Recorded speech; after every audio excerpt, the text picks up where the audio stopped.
Kitchen Joyce. இன்னைக்கு நம்ம chicken tikka எப்படி பண்ணுறதுன்னு பார்க்கலாம். வாங்க வீடியோக்குள்ளே போ.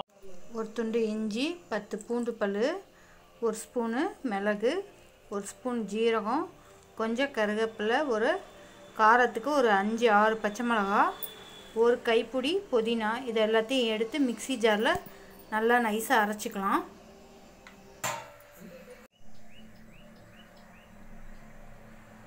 பாருங்கள், அரைச்சிக்கிட்டோம். இப்போ இது கூட ஒரு ஸ்பூன் எலுமிச்சை சாறு நம்ம சேர்த்துக்கலாம். சேர்த்து ஒரு கிண்டிக்கலாம். தேவையான அளவு சிக்கனுக்கு தேவையான அளவு உப்பு போட்டுக்கலாம். உப்பு போட்டாச்சு. கொஞ்சம் தயிர் எடுத்துக்கலாம். ஒரு ஸ்பூன் தயிர் ஊற்றிக்கலாம். ஊற்றி ஃபுல்லாக நல்லா கிளறிக்கலாம்.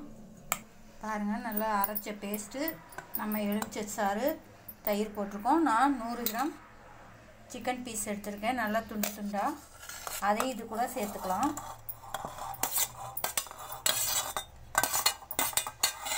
சேர்த்து இதை அப்படியே கிளறி விடலாம்.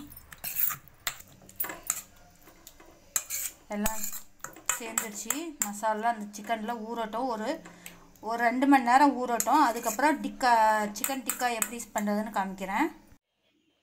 பாருங்கள், நல்லா ஒரு 2 ஹவர் ஆயிடுச்சு. நல்லா ஊறிடுச்சு. இதெல்லாம் சேர்ந்துருக்கு பாருங்கள், சாரெல்லாம். இதை இப்போ எடுத்து ஒரு கம்பி, இங்கே பாருங்கள், நான் ஒரு உட்டன் குச்சி எடுத்துருக்கேன். நீங்கள் கம்பி இல்லைன்னா உட்டன் குச்சி எது இருந்தாலும் எடுத்துக்கோங்க. எடுத்து இதில் கோத்தரலாம்.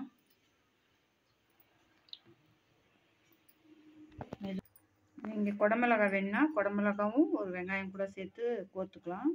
நான் எதுவும் வெஜிடபிள் சேர்க்கலை, இது மட்டும் தான் சேர்த்துருக்கேன். எல்லாம் சமமாக உள்ள பீஸாக எடுத்துட்டா சீக்கிரம் எல்லாம் ஒத்தாப்பில் வேகும். பாருங்கள், நல்லா நான் 4 குச்சியில் குத்தி எடுத்துருக்கேன். இப்போ இந்த தோசைக்கல்லில் எண்ணெய் ஊற்றி போடலாம்.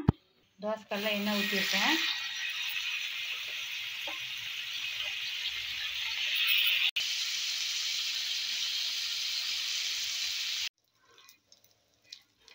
பாருங்கள், எல்லா இடமும் நல்லா வெந்திருக்கு பாருங்கள். உங்களுக்கு குச்சியிலே பிடிச்சி இது பண்ணிக்கலாம். அப்படி உங்களுக்கு சுட்டுச்சுன்னா நீங்கள் தோசை கரண்டி வச்சு இப்படி திருப்பி விட்டு வேக வச்சுக்கலாம்.